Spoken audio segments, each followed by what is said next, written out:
of it hearsay? Is any of it being offered for the truth? And you said no. Your Honor, what I was asking the witness to do is to tell what was of significance to that number and what he did in terms of finding out and corroborating information that he obtained, because he obtained phone records. I don't intend that this evidence or this exhibit will prove or show that this is Justin Cobb's phone number. You're asking him that? And No, asking Your him Honor. to testify to that? I'm asking him, and I understand the court, I'm asking him what handle it's next to, and, Your Honor, what he did after seeing what he saw on this social media page. You represented at the bench that none of this, that being the writing on the right side of the picture, which we're all squinting at because it's tiny on the piece of paper, and so I am relying upon you to actually be honest with the court and opposing counsel so that we can deal appropriately with the evidentiary issue. Was any of it being offered for the truth? And you said no. And then you turned around, and after it was admitted over the overruling of the hearsay objection, based on the representation that nothing was being offered for its truth, you drew the witness's attention to the phone number and tried to have the witness testify to whose phone number it was. If that is not offered for the truth, what is it? Your Honor, it explains what steps he next took. It wasn't that he sat there and took this phone number and said, okay, this is Justin Cobb's phone number. He went and sought records based on what he saw on this social media post. So it's not, this post can't prove anything, but I do expect that the witness will testify based on what he saw, regardless, because it's a legitimate. Why can't you just, at the bench, when you know that the reason you're offering it is for the phone number, and then to ask the witness other questions about what he did based on that phone number and seeing that phone number, say to everybody so that we know what we're dealing with, you know, it's this phone number, and then I'm going to ask him X, Y, Z about the phone number, and then we'll know what we're dealing with.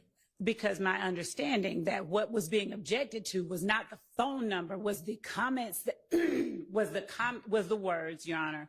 And again, this piece of evidence does not prove anything, as anybody would be able to say. But when he saw this on Justin Cobb's page, or a picture of Justin Cobb next to what he believed to be Justin Cobb's handle, he sought additional information. The entire cross. Number one of the comments. I'm sorry, what, Your Honor? I mean, that is included within what you're now calling comments, all of them just being. And I asked at the bench what comments they were asserting was hearsay, Your Honor. I literally asked that. I asked at the bench, is any of this being offered for its truth? And, Your Honor, it's being offered to explain DDA Sprinkle's actions that he took next. Your Honor, these records have been collected as part of what he did in this investigation. He was asked on cross-examination, did he take particular steps to corroborate what was given to him in certain interviews? That was the preceding question before I asked him about this particular post. So the state intended and intends to introduce the records that DDA Sprinkle produced or obtained after seeing this post. This post can't suffice to prove that that is Justin Cobb's number. This post only explains why DDA Sprinkle got the number and why it was significant to him in this investigation, where his steps and actions are being questioned. But, you know, Judge, we don't get there. I hear what the state's saying, and it's disingenuous, because we don't get to the second step that they're talking about, what records he procured and why he did what he did, unless we go through the hearsay statement that's contained in the portion that I objected to. And the court is accurate. I was there, and I asked for everything that was on the right side, all of the verbiage to be, I said that was hearsay. The state said it was not. It clearly is, because to ask him that specific question, I mean, listen, none of us are obtuse here. It is what it is. I think that the state was disingenuous about it. The state's being very slippery in regards to their response to the court's questions. I think it's willful, and I think a mistrial is appropriate. And I'm asking. I can't figure out what it is. If it's disingenuous, if it is that, I mean, I don't want to malign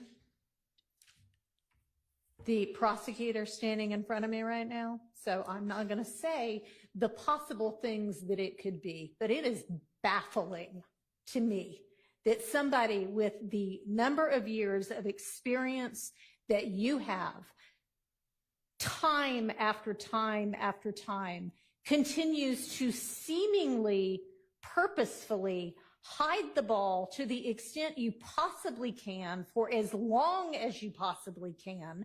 And I really don't want to believe that it is purposeful, but honestly, after a certain number of times, you start to wonder how it could be anything but that, unless it is just that you are so unorganized that you are throwing this case together as you try it. And I am sorry to say that. But this case is being made much more difficult for everybody because of the haphazard way in which it is being presented. I'm going to take a recess for a few minutes. I'll have a ruling when I get back.